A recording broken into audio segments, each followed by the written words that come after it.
이제 고민하면서 이제 배너의 그 한 장면이 스쳐 지나갔습니다. 특별히 참 그 감사한 것은 저는 사실은 고민과 갈등이 참 많았던 편이거든요. 그래서 한번 고민하고 갈등하고 실망하고 좌절하면 그것이 계속 맴돌아서 때론 며칠 가기도 하고 많이 힘들었던 전데 참 말씀이 맴돌아서 말씀이 맴돌면 아무리 피곤해도 잠을 깨면 잠이 오지 않거든요. 그래서 아침에 이렇게 컴퓨터 앞에서 설교 준비하면서 하나님 감사합니다. 제가 다른 것 때문에 맴돌지 않고 주의 말씀에 맴도는 은혜를 주셔서 참 감사합니다. 참 그 축복이 얼마나 큰지 다시 한번 깨닫게 됩니다. 이 장면 많이 보셨죠? 베너에서 유명한 그런 장면이죠. 베너와 이 마살라 아주 가까운 친구인데 그냥 나라가 적대 관계가 되면서 그만 원수가 되고 말죠. 친구 마살라는 팔레스타인의 총독으로 새 총독으로 오게 되고 이제 그 베너는 유대 팔레스타인 지방에 아주 귀족 가운데 유명한 존경을 한 몸에 받는 그런 인물이었습니다. 이제 친구 마살라가 이제 베너에게 이제 유대인들을 통치하는데 좀 협조해달라. 그러나 이 베너는 나는 우리 민족을 위한 길을 선택하지 로마를 위해서 내가 도울 수 없다. 적대 관계가 되죠. 이제 총독이 취임한다는 그런 소식을 듣고 이제 그 베너의 여동생이 말이죠. 집에 높은 데 올라가서 그 광경을 지켜봅니다. 그러다가 이제 이렇게 벽돌이라 그럴까요? 짚었던 낡은 벽돌이 말이죠. 이렇게 떨어지면서 그 새 총도 그 앞으로 이렇게 떨어지면서 말이 놀래갖고 크게 다칠 뻔하죠. 사실은 의도적인 것이 아니고 우연히 그렇게 된 걸 알면서도 이제 마살라는 말이죠. 베너를 이렇게 공격하고 그 집안 식구들을 말이죠. 완전히 이렇게 몰살시키는. 그래서 베너는 로마에 그 배를 젓는 노예선을 이렇게 타게 되고 또 그 어머니와 딸은 감옥에 갇혀서 결국은 문둥병이 되죠. 그러면서 이제 살아가는데 어쨌든 베너가 다시 복귀하면서 이제 마차 이렇게 대의하면서 결국은 친구 마살라를 이기게 되죠. 마살라는 큰 부상을 입고 부상이 아니라 이제 중상을 입고 결국 죽게 되면서 이제 고백을 하죠. 당신 어머니와 그 여동생은 문둥병에 걸려 있다. 그런 가운데 이제 이 베너는 예수님이 십자가에 못 박히는 장면을 보게 됩니다. 물론 그 전에 예수님이 걷다가 이제 쓰러질 때 물도 이제 목을 적시게 하고, 근데 그분이 십자가에 못 박히는 겁니다. 그러면서 이제 십자가에 못 박힐 때 막 갑자기 어두워지고 말이죠. 비가 내리면서 그때 갑자기 이 베너의 가슴 속에 말이죠. 그 친구에 대한 복수의 칼이 그만 빠져나갑니다. 그 미움의 칼이 그 마음속에 이제 빠져나가면서 그 순간에 그 어머니와 그 딸이 말이죠. 문둥병이 깨끗하게 고침을 받는 거죠. 서로 피부를 맞으면서 말이죠. 감격의 눈물을 흘립니다. 그 집에 있는 여종 에스더가 말이죠. 이제 그 사실을 알려주죠. 그래서 이제 베너는 그 어머니와 이 자기 여동생 깨끗하게 나은 모습을 보고 포옹을 하면서 감격해 하죠. 이제 바로 이 장면입니다. 바로 이제 이 부분을 영화로 잠깐 보여드리겠는데, 영화로 보여드리면 이게 지금 제가 방송이 조금 문제가 생겨서 사실은 그게 조금 아쉽습니다. 딱 그 보시면 참 좋을 텐데, 제가 그냥 짧게 이렇게 말씀드렸는데, 여기 핵심은 제가 볼 때는 베너가 이 경기에서 승리한 것이 초점이 아니고요. 베너의 가슴 속에 말이요. 복수의 칼이, 미움의 칼이 빠져나가는. 혹시 우리 가운데 그런 미움의 칼이 아직도 있지 않습니까? 사랑해야 된다는 걸 알지만 또 많이 들었지만 미움의 그 칼이 있으니까 그 사랑을 느낄 수 없고 늘 어둡게 살아가는 그런 배너와 같은 심정이 아닐까. 오늘 저는 이렇게 도전드리고 싶습니다. 우리가 그동안 살아오면서 어떤 열매를 맺으면서 살아오셨습니까? 우리 요한복음 우리 14장 1절에 보면 예수님은 제자들과 함께 보낼 수 있는 시간이 얼마 남지 않았다는 것을 아셨습니다. 십자가 사건을 자꾸 말씀을 이렇게 하셨죠. 그래서 1절에서 예수님은 제자들 이렇게 말씀하시죠. 너희는 마음에 근심하지 말라. 하나님을 믿으니 또 나를 믿어라. 너희는 마음에 근심하지 마라. 하나님 믿으니 또 나를 믿어라. 제자들은 예수님을 따라다녔고 예수님 없이는 살 수 없는 그런 인생이었는데 자꾸 예수님이 십자가에 못 박이시고 하늘나라로 가시겠다 그러시니까 정말 그걸 생각만 해도 끔찍하고 생각조차 하기 싫은 그런 예수님의 말씀 앞에서 그는 묵묵부답했습니다. 너희는 마음에 근심하지 말라. 자, 그러시면서 마지막 유언 같은 말씀을 요한복음 15장에서 하셨는데요. 나는 포도나무고 너희는 가지다. 그런 말씀을 하셨죠. 그리고 나의 사랑 안에 거하라.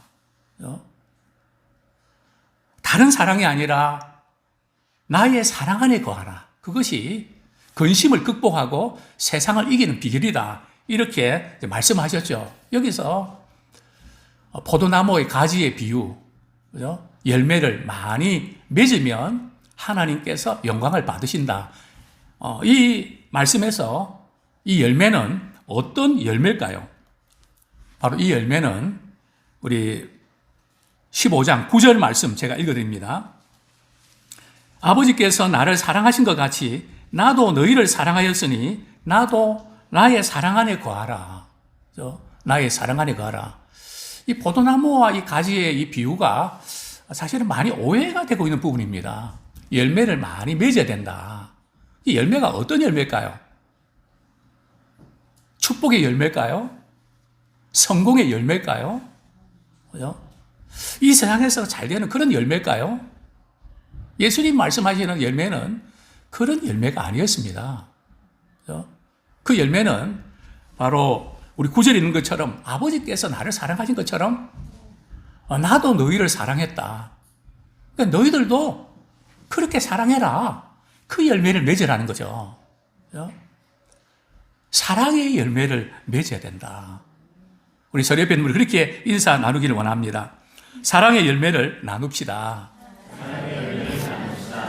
그렇습니다.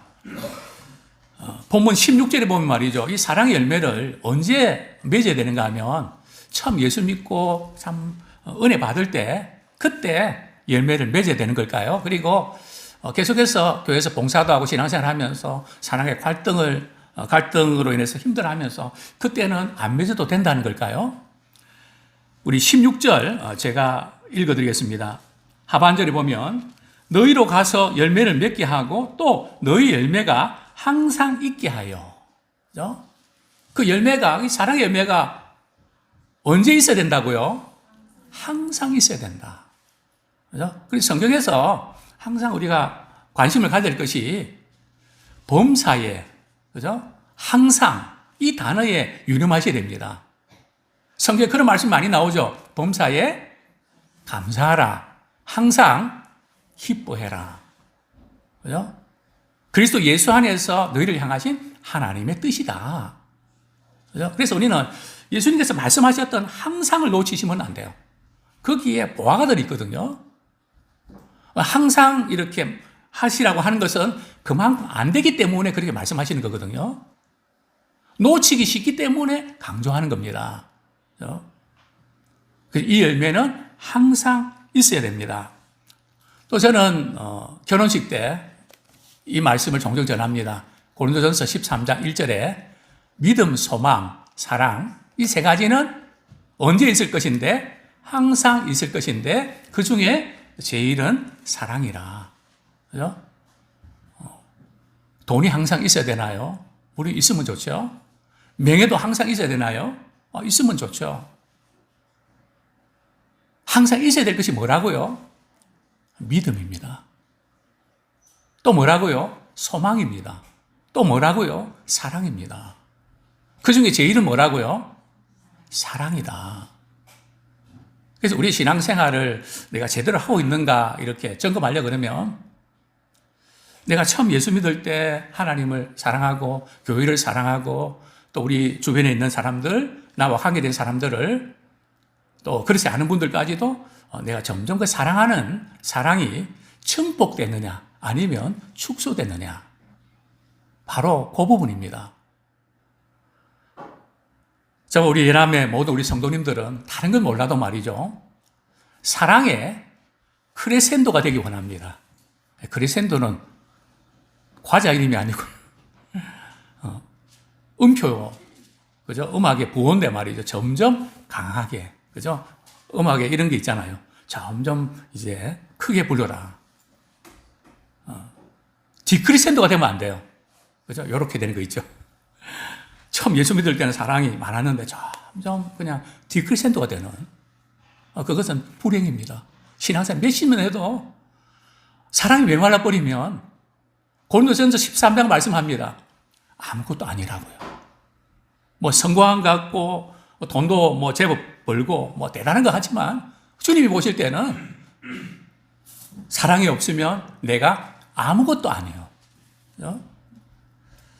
우리가 다른 건 몰라도 사랑의 열매를 우리 많이 맺어가는 우리가 되기 원합니다. 첫 번째로 저는 이렇게 도전드리고 싶습니다. 사랑의 열매를 많이 맺어야 됩니다. 그런데 어떤 사랑의 열매를 맺어야 될까요? 이 사랑의 차원이 있다는 겁니다. 우리 본문 9절 제가 다시 한번 읽어드립니다. 아버지께서 나를 사랑하신 것 같이 나도 너희를 사랑하였으니 나의 사랑 안에 거하라. 하나님 아버지께서 예수님을 사랑하신 것처럼 나도 너희를 사랑하였으니 나의 사랑 안에 거하라. 아마 저에게도 죽이고 싶을 만큼 미웠던 사람이 있었습니다. 그분은 신앙생활을 정말 잘하는 분이었습니다. 너무 저를 많이 괴롭혔습니다. 저만 괴롭힌 것이 아니라 성도들을 너무 많이 괴롭혔습니다. 또 그 함께하던 어떤 장로님도 저를 많이 괴롭혔습니다. 언젠가 말씀드렸죠. 그분이 주일 예배 때 말이죠. 차를 타고 오시는데 저 멀리서 그분의 차가 보입니다. 그분의 차가 어떤 차인지 아십니까? 갤로퍼.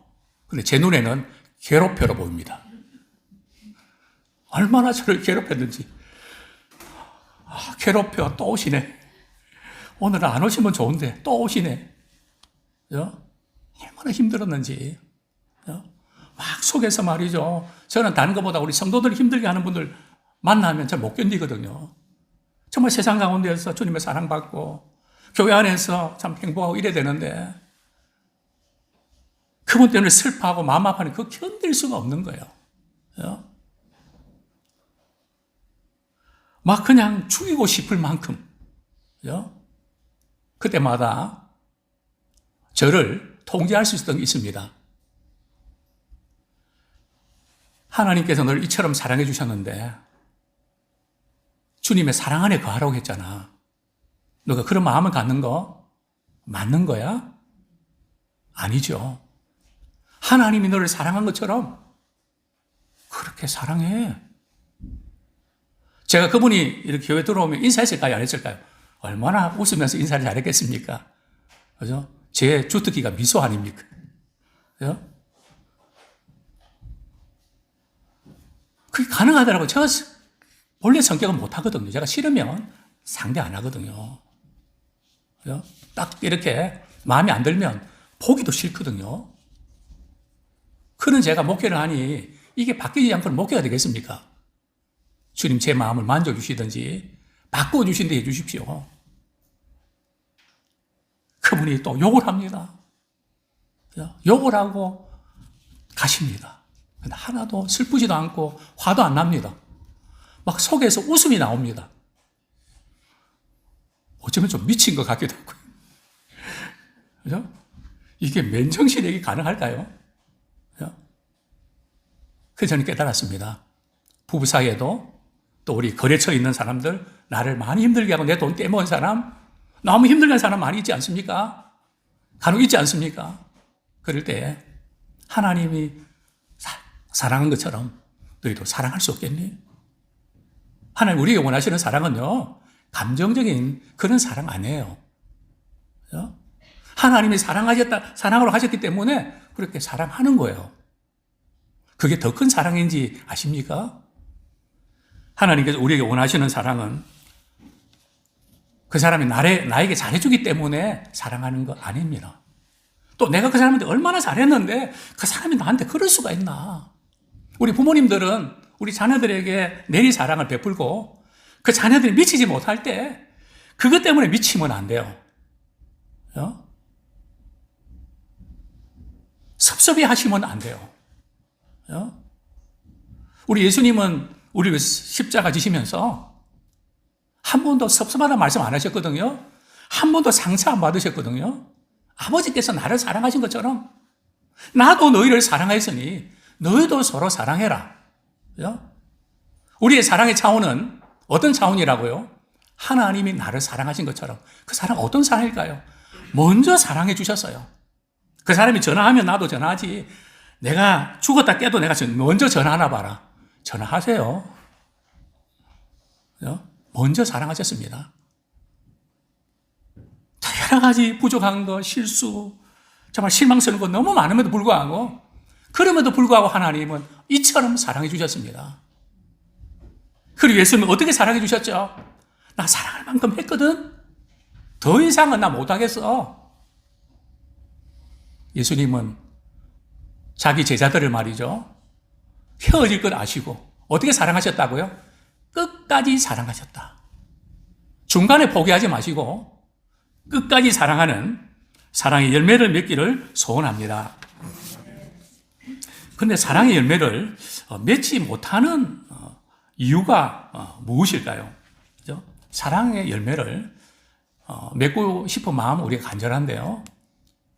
참 사랑의 열매를 맺기가 힘들다. 그 이유가 뭘까요?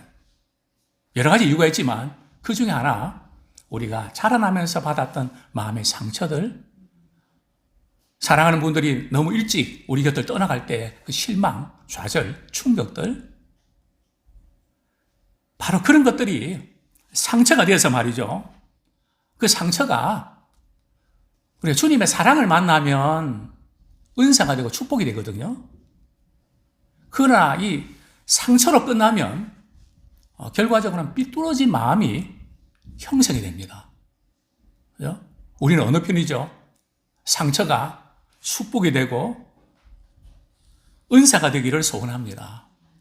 이 상처를 받아서 마음이 삐뚤어지면 말이죠. 마음이 딱딱해지고 열등감이 생깁니다. 그죠? 이 열등감이 말이죠. 어려운 환경과 만나버리면 더 깊은 수렁에 빠지게 되죠. 딱딱하게 굳은 길가의 밭처럼 가시떨기와 또 돌짝밭처럼 말이죠. 삐뚤어져 버리고 맙니다. 우리 마음이 삐뚤어지면 사람들에게 유익을 줄 수 없습니다. 마음이 곧아야 되는데요. 주님의 마음을 가져야 되는데 이외로 삐뚤어진 마음을 가진 분들이 뭐 정치인이든 또 신앙인이든 종종 있는 것 같습니다. 그죠? 마음이 삐뚤어져 있는. 자, 두 번째는 말이죠. 이 삐뚤어진 마음을 가지고 살아가면 교회 와도요. 말씀을 듣고 기도는 하지만 하나님의 사랑이 와 닿질 않습니다. 하나님의 말씀이 진리로 우리에게 부딪히지 않는다는 거죠. 겉돕니다. 그죠? 그러면서 이런 말을 하죠.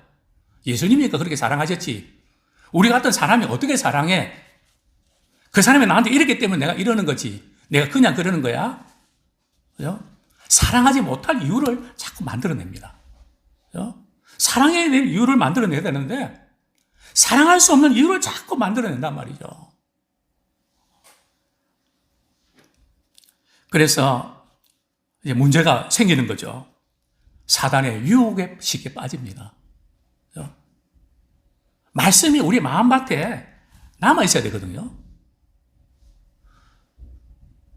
우리의 어떤 감정은 화를 돋구면 화가 나고요. 기분 나쁜 말을 하면 신경질 나고요. 인정해주면 기분이 좋고요. 똑같습니다. 그죠? 다만 하나님의 말씀이 생각이 나서 우리 마음에 말이에요. 하나님의 말씀이 이렇게 떠올라서 우리의 생각을 잡아먹는 겁니다. 컨트롤할 수 있는 그게 이제 은혜라는 것이죠. 근데 말씀이 마음에 없으니까 사랑할 수도 없고 삶 속에 변화가 없는 거죠. 말씀에 순종한다는 것은 불가능합니다. 말씀에 순종하려고 이렇게 해도 안 됩니다. 어떤 분들은 말씀에 순종하는 것이 쉬운 분도 있고 어떤 분은 너무 어렵습니다. 하나님의 사랑이 부어지지 않으니까 사랑하는 분의 말씀이면 그대로 듣는데 사랑을 못 느끼니까 거부감과 부담을 느낄 뿐이죠. 그래서 주님이 주시는 기쁨도 사랑도 누리지 못하면서 살아가게 되죠. 마치 바울이 말이죠. 그 이전에 사울 기독교인들을 죽이고 싶도록 미워했고 말이죠. 체포하고 얼마나 괴롭힙니까? 신앙의 이름으로 말이죠. 뭐 다른 이름이 아니고 신앙생활 한다고 하지만 그렇게 미워하고 참 이런 모습들이 혹시 우리의 모습은 아닌지. 자, 그러면 우리가 사랑의 열매를 어떻게 맺을 수 있을까요? 우리 본문 4절 말씀 같이 읽겠습니다. 요한복음 15장 4절 말씀 시작. 내 안에 거하라. 나도 너희 안에 거하리라. 가지가 포도나무에 붙어 있지 아니하면 스스로 열매를 맺을 수 없음 같이 너희도 내 안에 있지 아니하면 그러하리라. 먼저 우리가 인정해야 될 것이 우리 스스로는 사랑의 열매를 맺을 수 있을까요? 없을까요? 물론 이 사랑의 열매는 하나님의 사랑의 차원입니다. 우리 스스로의 힘으로는 죽었다 깨도 맺을 수가 없습니다. 이걸 먼저 인정하셔야 됩니다. 오늘 본문에서 예수님께서 사랑의 열매를 맺으라고 하는 것은 말이죠. 우리가 이렇게 사랑의 열매를 맺어야지 열심히 그냥 이렇게 뛰고 또 사랑도 베푸고 그래야지 우리가 그런 쪽으로만 생각하시면 안 되고요. 먼저 예수님께서는 가지가 포도나무에 붙어 있는 것처럼 예수님께 붙어 있어야 가능하다. 예수님 안에 거해야 된다. 예수님 사랑 안에 거해야만 예수님의 사랑 안에 거하다 보면 말이죠. 어떤 미움도 원망도 이것을 사귈 수 있는 힘이 생기는 겁니다. 우리 스스로 사랑이 충전이 되지 않는단 말이죠. 사랑의 충전소는 바로 십자가의 사랑입니다. 내 안에 거하라. 나도 너희 안에 거하리라. 여기 내 안에 거한다는 뜻이 뭘까요? 주님의 나의 사랑 안에 거하라는 겁니다. 9절 말씀 보면 아버지께서 나를 사랑하신 것 같이 나도 너희를 사랑했으니 나의 사랑 안에 거하라. 그죠? 즉 예수님의 사랑 안에 거하라. 예수님은 나를 어떻게 사랑하셨지? 미운 사람이 있을 때마다 갈등이 있을 때마다 주님이 나를 어떻게 사랑하셨지? 말씀 묵상하면서 주님은 아무 죄도 없으셨는데 십자가에 자신의 목숨을 내어주기까지 사랑하셨잖아. 너에게 목숨 달라는 거 아니잖아. 좀 이해하고 품으면 될 걸.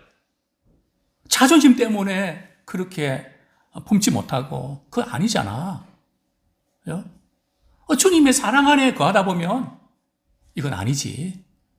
그러면서 이제 우리를 힘들게 했던 미움이 녹아지죠. 어떻게 해요? 커피에 pu림이 녹는 것처럼. 저는 그 표현을 자주 씁니다. 커피를 좋아했으니까요. 안 녹아지는 거 있습니까? 그때 받았던 아픔이 도저히 안 녹아집니까? 그것 때문에 미칠 것 같습니까? 내가 녹이려고 하지 마십시오. 주님이 나를 어떻게 사랑해 주셨지? 주님의 사랑을 묵상하고 그 사랑이 내 마음에 부음받으면 녹아집니다. 정말 놀라운 그런 은혜를 우리가 경험하게 될 줄로 압니다. 성령으로 말미암아 하나님의 사랑이 우리 속에 부어져야 돼요. 신앙생활 한다는 것은 다른 게 아니고요. 우리 예수 믿는 순간에 하나님의 사랑이 우리 속에 쑥 들어와요. 그죠? 이전에는 미움이 많았던 사람인데도 십자가의 사랑을 경험한 사람은 하나님의 사랑이 들어옵니다.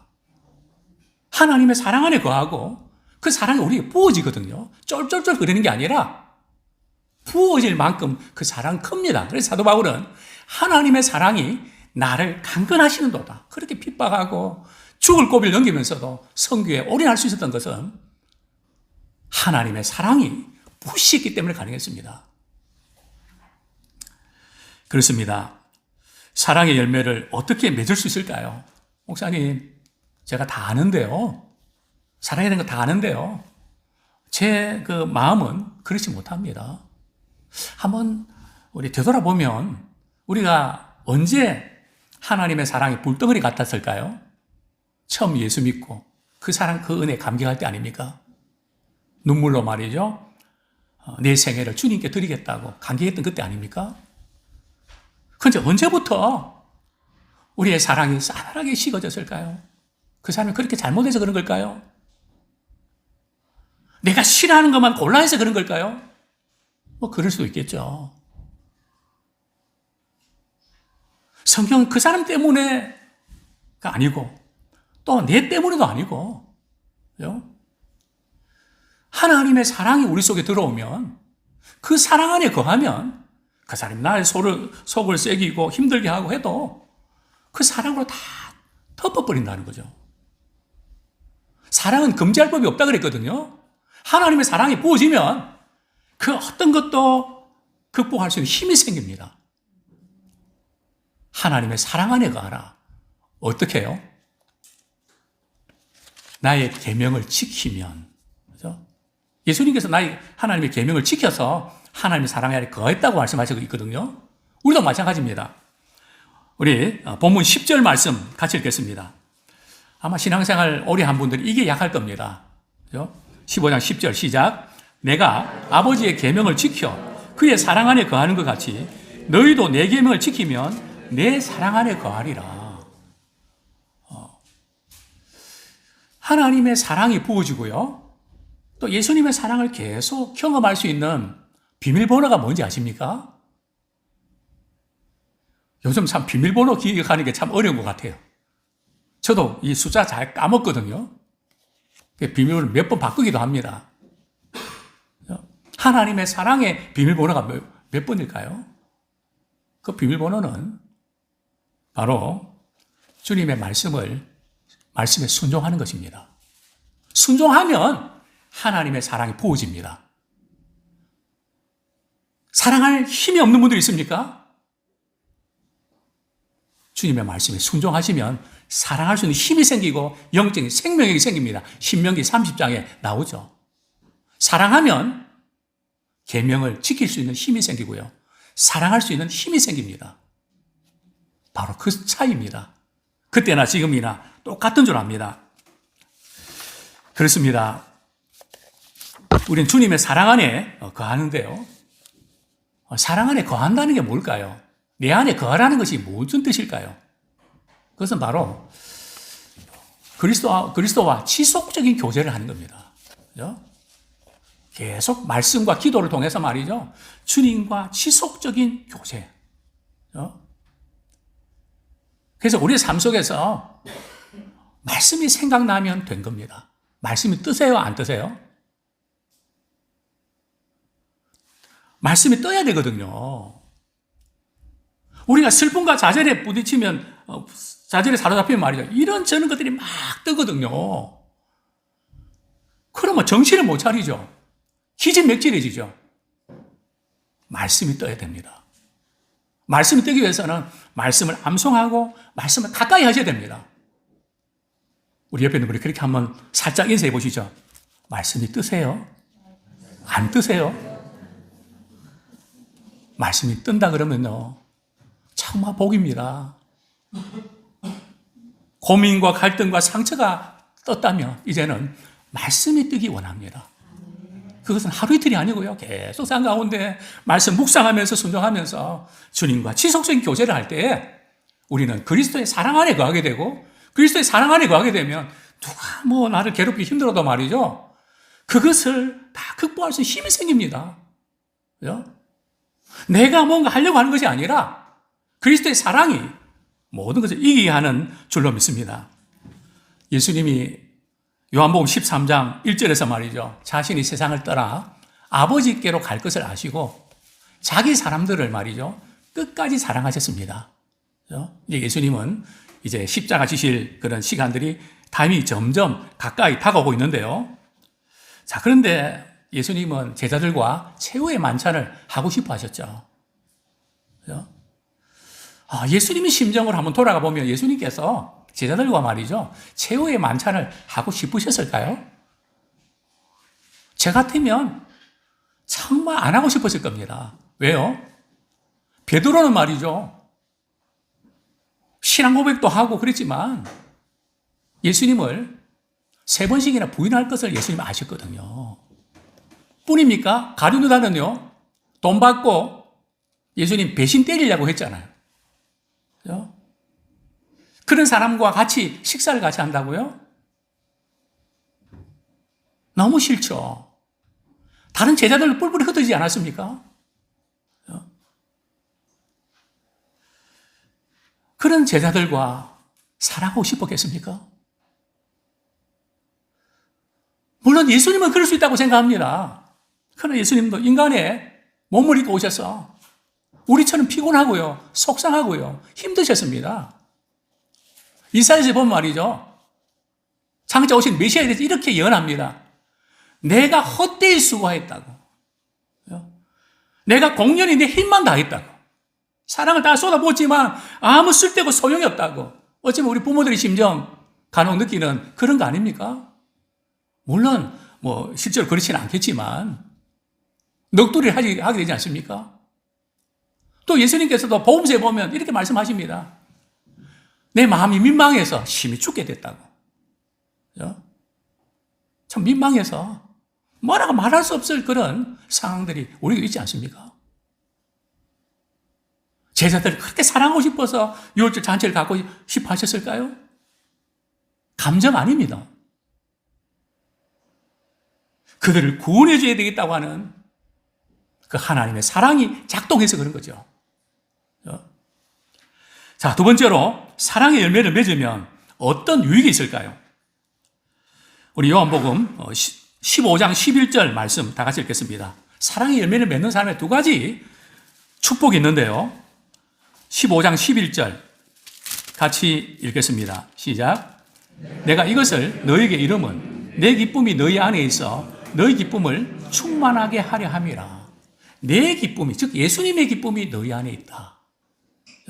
우리는 어떤 기쁨을 가지고 살아갑니까? 세상이 주는 기쁨입니까? 다른 사람이 나를 인정해 주는 기쁨입니까? 내가 어떤 목표를 세워놓고 성취하는 그런 기쁨입니까? 우리 예수 믿는 사람들에게 있어서 중요한 것은 예수님의 기쁨이 내 속에 있어야 됩니다. 예수님의 기쁨을 우리가 누려야 됩니다. 예수님의 기쁨은 어떤 기쁨일까요?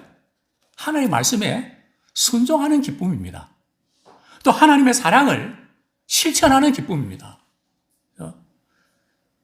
우리 하나님과 지속적인 교제를 갖는 그런 기쁨입니다. 그렇습니다.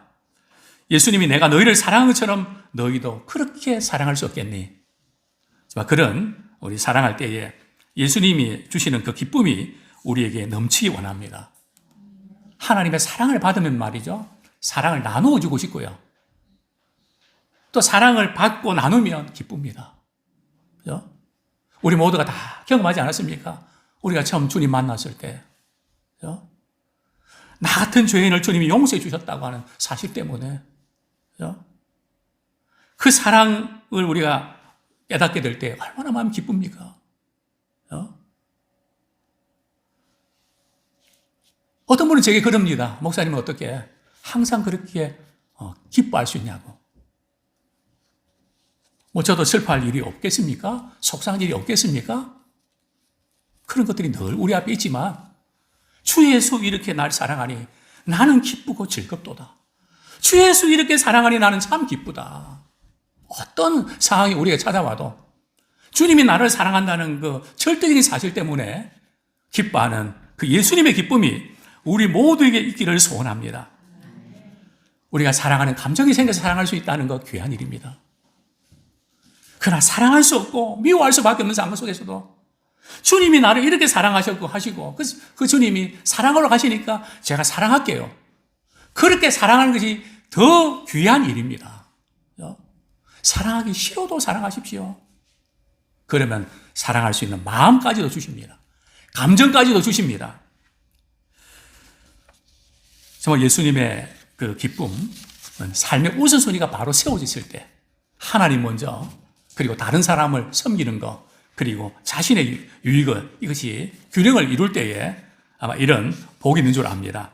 네, 끝으로 이제 기도 응답의 축복을 받게 됩니다. 본문 7절 말씀 같이 읽겠습니다. 시작. 그러나 요한복음 15장 우리 7절, 너희가 내 안에 거하고 내 말이 너희 안에 거하면 무엇이든지 원하는 대로 구하라. 그리하면 이루리라. 내 안에 거하고 내 말이 너희 안에 거하면, 이것은 하나님의 뜻대로 구하면 이런 뜻이거든요. 하나님의 뜻이 뭔가 하면 하나님의 사랑을 실천하고 또 그분의 말씀에 순종하면서 기도할 때 무엇인지 구하면 이루어 주시겠다고 약속해 주셨습니다. 그러나 우리는 주님이 주시는 기쁨보다는 혹시 우리가 슬픔이 더 크진 않습니까? 주님이 내게 주신 사랑보다는 미움이 혹시 크지 않습니까? 그 상태로 기도하면 응답이 잘 안 됩니다. 그렇죠? 특별히 기도하는 분들은요, 우리 삶이 사랑하는 삶으로 바뀌셔야 됩니다. 우리 가사 있죠? 우리 이제 하나님을 아버지라 부르는 자는 좋은 일이 있으리라. 많이 있으리라. 우리 서로 뜨겁게 사랑하면 좋은 일이 있으리라. 크게 있으리라. 우리 3절에 보면 성령님의 인도를 구하는 자는 좋은 일이 있으리라. 많이 있으리라. 우리 서로 뜨겁게 사랑하면 좋은 일이 있으리라. 크게 있으리라. 그러니까 우리는 사랑하면서 기도하셔야 돼요. 또 말씀에 순종하면서 기도하셔야 돼요. 그렇죠? 어느 목사님이 아마 목회하면서 사랑보다는 미움을 가지고 기도를 하셨던 모양입니다. 국민일보에 나온 어떤 목사님의 글을 소개하는데요. 그러면서 그 목사님이 이렇게 말씀합니다. 절대 미워하면서 기도하면 안 되는 이유를 알게 됐습니다. 주님은 사랑의 주님이십니다. 주님은 내 이웃을 내 몸과 같이 사랑하라고 하십니다. 사랑으로 기도할 때 주님은 우리의 기도에 개입하십니다. 내가 사랑으로 기도할 때 주님이 우리의 문제에 개입할 수 있습니다. 사탄은 사랑의 마음이 없습니다. 단 1%도 없습니다. 진정한 사랑은 하나님에게만 있습니다. 사랑으로 기도했더니 주님께서 응답을 주셨습니다. 미워하는 마음은 사탄의 마음입니다. 주님은 미워하는 마음과 함께 할 수가 없습니다. 응답받기를 원한다면 사랑으로 기도해야 됩니다. 이제 말씀을 맺겠습니다. 2023년이 3개월밖에 남지 않았는데요. 이제 그동안 하지 못했던 일들, 이거 해야지 하면 자꾸 미뤄왔던 어떤 일이 있다면 우리 한 가지씩 우리 실천하면 좋겠습니다. 물론 우리가 실천이 주가 되면 안 되고요. 먼저 계속해서 우리는 주님의 사랑 안에 거하고 지속적으로 주님과 교제하는 사랑의 주파수를 잘 맞추는, 하나님의 사랑의 주파수에 잘 맞춰지는 그 가운데 말이죠. 우리 이렇게 반응하면 좋겠습니다. 두 번째는 우리 하나님이 가장 사랑하시고 기뻐하시니 뭘까요? 한 영혼을 우리 주님께로 인도하는 일입니다. 아직도 우리 주변에 주님을 알지 못해서 세상적인 것으로 사랑받고 인정받고 싶어서 참 힘들어하는 많은 분들이 있지 않습니까?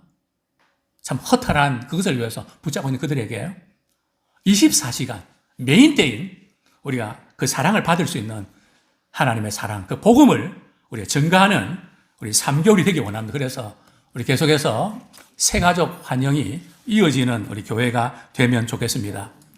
또한 세 번째로는 말씀을 통해서 주님과 지속적인 교제를 하십시오. 우리가 성경 읽어지네 우리 계속 이제 명절 끝나고 또 진행되는데요. 우리 빠진 분들 우리 계속해서 남은 기간 동안에 계속 말씀과 교제하십시오. 그래서 하루도 빼놓지 말고 주님의 사랑 안에서 말씀 속에서 주님의 사랑을 확인하십시오. 기도를 통해서 간증의 주인공 되십시오.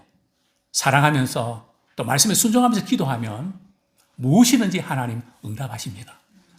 목사님, 제가 그동안 기도했는데 하나님 응답을 안 해주셔서 제가 기도를 쉬었는데요. 사랑과 순종이 결여되어 있지 않습니까? 말씀이 뜨지 않고 내 슬픔과 막 상처와 분노가 뜨지 않았습니까? 기도하십시오. 하나님, 이제는 말씀이 뜨는 그런 가지가 되게 해주십시오. 주님께 꼭 붙어있는 우리가 되게 해주십시오. 그래서 기도를 통해서 간증의 주인공이 되기를 축원합니다. 우리 같이 한번 말씀 붙잡고 같이 기도하겠습니다. 사랑의 열매를 정말 맺고 싶습니다. 이제는 맺어야지 하다가 끝나지 아니하고 맺으면서 살게 주옵소서. 우리의 마지막 주님 앞에 서는 그날에 주님의 사랑을 우리가 증거하고 나누는 축복의 통로 되게 되도록 같이 한번 회개와 결단의 기도 드리겠습니다.